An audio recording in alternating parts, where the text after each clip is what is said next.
kita akan bahas kenapa Indonesia sampai kehilangan Pulau Sipadan dan Ligitan, dan menjadi milik negara Malaysia. Apakah Indonesia kalah jika perang dengan Malaysia?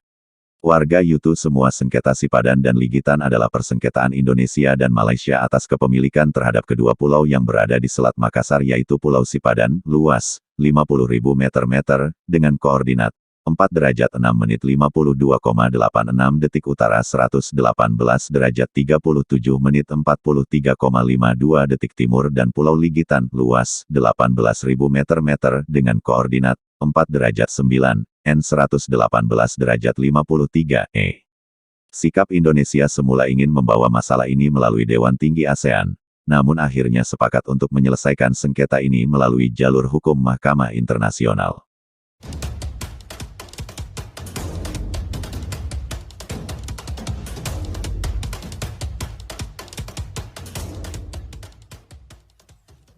Dikutip dari Wikipedia, Rabu tanggal 16 Desember tahun 2020, persengketaan antara Indonesia dengan Malaysia mencuat pada 1967 ketika dalam pertemuan teknis hukum laut antara kedua negara, masing-masing negara ternyata memasukkan Pulau Sipadan dan Ligitan ke dalam batas-batas wilayahnya. Kedua negara lalu sepakat agar Sipadan dan Ligitan dinyatakan dalam keadaan status quo, akan tetapi ternyata pengertian ini berbeda. Pihak Malaysia membangun resor pariwisata baru yang dikelola pihak swasta Malaysia karena Malaysia memahami status quo sebagai tetap berada di bawah Malaysia sampai persengketaan selesai, sedangkan pihak Indonesia mengartikan bahwa dalam status ini berarti status kedua pulau tadi tidak boleh diduduki sampai persoalan atas kepemilikan dua pulau ini selesai. Namun Malaysia malah membangun resort di sana. Pemerintah Indonesia yang juga merasa memiliki pulau-pulau itu, segera mengirim protes ke Kuala Lumpur meminta agar pembangunan di sana dihentikan terlebih dahulu. Alasannya, Sipadan dan Ligitan itu masih dalam sengketa, belum diputus siapa pemiliknya. Pada 1969, pihak Malaysia secara sepihak memasukkan kedua pulau tersebut ke dalam peta nasionalnya.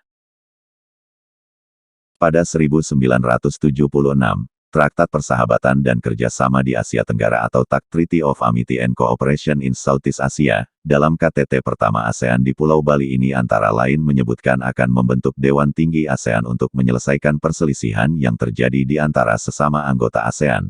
Tetapi pihak Malaysia menolak beralasan karena terlibat pula sengketa dengan Singapura untuk klaim Pulau Batu Putih, sengketa kepemilikan Sabah dengan Filipina, serta sengketa Kepulauan Spratly di Laut China Selatan dengan Brunei Darussalam, Filipina, Vietnam, China, dan Taiwan. Pihak Malaysia pada 1991 lalu menempatkan pasukan polisi hutan, setara BRIMOB, melakukan pengusiran semua warga negara Indonesia serta meminta pihak Indonesia untuk mencabut klaim atas kedua pulau. Sikap pihak Indonesia yang ingin membawa masalah ini melalui Dewan Tinggi ASEAN dan selalu menolak membawa masalah ini ke ICJ kemudian melunak.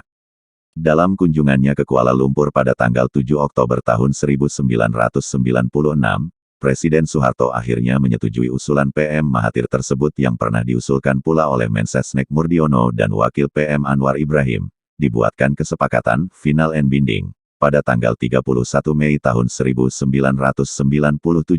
Kedua negara menandatangani persetujuan tersebut. Indonesia meratifikasi pada tanggal 29 Desember tahun 1997 dengan Kepres nomor 49 tahun 1997. Demikian pula Malaysia meratifikasi pada tanggal 19 November tahun 1997. Pada 1998, masalah sengketa Sipadan dan Ligitan dibawa ke ICJ.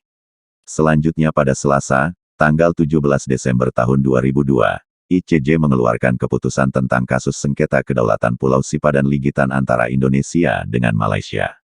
Hasilnya, dalam voting di lembaga itu, Malaysia dimenangkan oleh 16 hakim, sementara hanya satu orang yang berpihak kepada Indonesia. Dari 17 hakim itu, 15 merupakan hakim tetap dari MI, sementara satu hakim merupakan pilihan Malaysia dan satu lagi dipilih oleh Indonesia.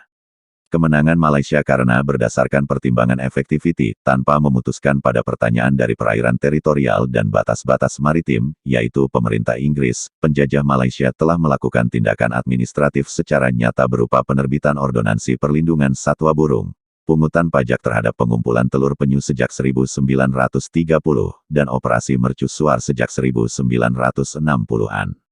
Sementara itu, kegiatan pariwisata yang dilakukan Malaysia tidak menjadi pertimbangan, serta penolakan berdasarkan Chain of Title, rangkaian kepemilikan dari Sultan Sulu, akan tetapi gagal dalam menentukan batas di perbatasan laut antara Malaysia dan Indonesia di Selat Makassar.